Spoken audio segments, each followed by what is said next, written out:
Days after instituting martial law, Thailand's army chief declares a coup. Taking to the airwaves, he asks people to remain calm, saying the military's plan is to restore the political system, which, especially to outsiders, can seem bewildering. To understand the unrest in Thailand, think tug of war. On one side, the Four Thais Party, its supporters known as Red Shirts. Yes, the contest is literally color-coded. They backed the most recent populist government and say they're fighting the undemocratic means being used to replace it.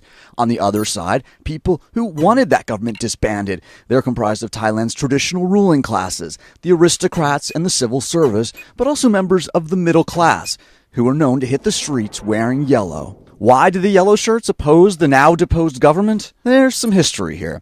The movement forms in 2006 to oppose then Prime Minister Thaksin Shinawatra. Mr. Thaksin, a telecom billionaire, had originally been elected in 2001, mostly by rural and low-income voters. He returns the favor with programs like universal health care, microfinancing for villagers, and debt relief for farmers. But he's assailed by allegations of corruption and reports that while in office, he was amassing millions of dollars. Protesters from the People's Alliance for Democracy hit the streets wearing yellow, the royal color, and accused Mr. Thaksin of disloyalty to the Thai monarchy, a more or less ceremonial seat of power.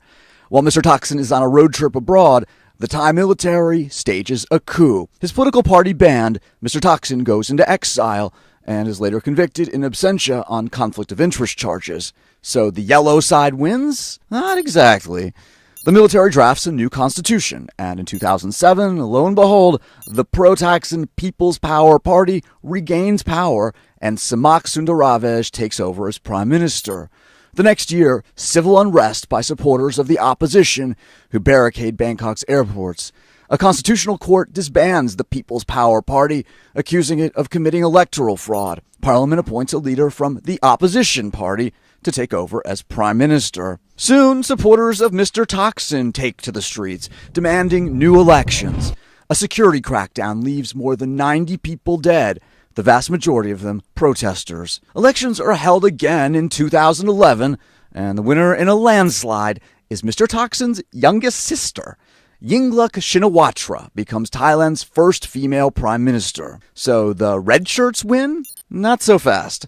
On May 7th, the Constitutional Court removes her for abuse of power for, the court says, improperly firing a top bureaucrat. Now, who's in charge? Members of Ms. Yingluck's government had been in office with a so-called caretaker prime minister, but that prompted protests from the opposition party and then counter-protests. Citing the worry that political violence could escalate, the army's chief terminated the caretaker government and declared it was time for the military and police to once again seize control of the situation, making it the army's 19th attempt at taking power in the 82 years since the end of absolute monarchy. Saitan is oiled, massaged, loose-muscled and pumped to fight in front of the tourists in Phuket. Thai boxing, or Muay Thai, is a big draw for the millions of tourists that arrive in Thailand, but months of political instability have taken a toll. If there are more tourists, I will earn more, but with fewer tourists like this, it affects my wage. Smaller crowds here are an ominous sign for the island.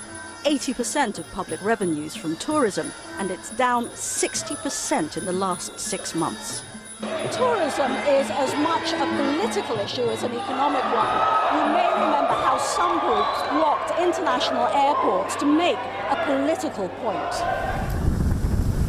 Some tourists simply aren't concerned, and it's true that even though a curfew and martial law have been imposed in the whole country, there haven't been any peace and order problems here. Nevertheless, more than 40 governments have warned their citizens about travelling to Thailand. If they want to advise their country people to exercise some caution in Bangkok and the north, by all means, but at the same time they should say, well, you know, travelling to Phuket is not a problem at all. The idyllic beaches do seem a world away from Bangkok's urban sprawl, but they are the same nation.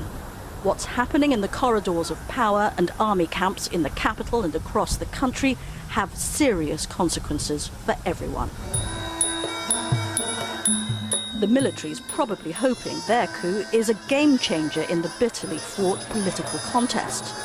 Both sides indicate this is a fight to the end. Veronica Pedrosa, Al Jazeera, Patong, Thailand.